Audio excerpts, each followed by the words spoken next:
87% of speech language pathologists feel confident assessing memory. Only 81% of speech language pathologists feel confident treating memory. Let's talk about brain injury, speech language pathology, and memory.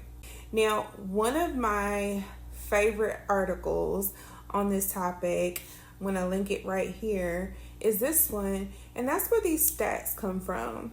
So we know that speech language pathologists play a very central role in the assessment and the treatment of memory post TBI, okay?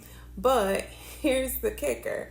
A lot of SLPs, when they get out of graduate school, I mean, face it, y'all, we have to know so much about so much.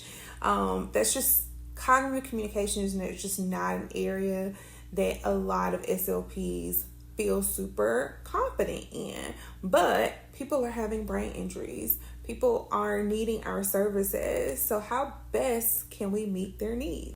Time constraints is definitely something that's mentioned, but also inadequate education.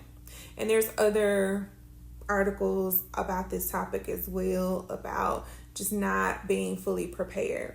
Now, in the same article, 68% of SLPs indicated that yes, memory can be restored, but not to pre-injury levels. 10% said that they did not believe memory ability could be restored at all.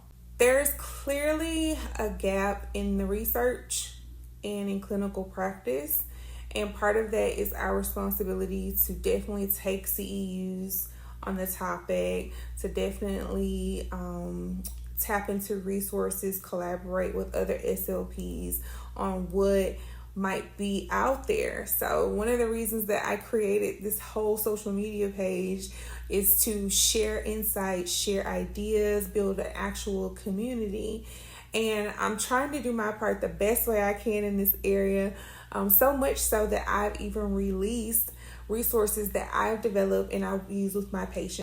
There's not one single day that goes by that I don't use the activities, the graphics, and the patient handouts that I have included in my 42-page memory bundle with my caseload. That's because everything is evidence informed, and that's also because everything is so functional. It's so helpful for patients. They come back and they're like, I get it now. I understand why we did that. Thank you for giving me that for homework. It makes so much sense now. So this is exactly what I mean by bridging the gap between research and clinical practice for meaningful change.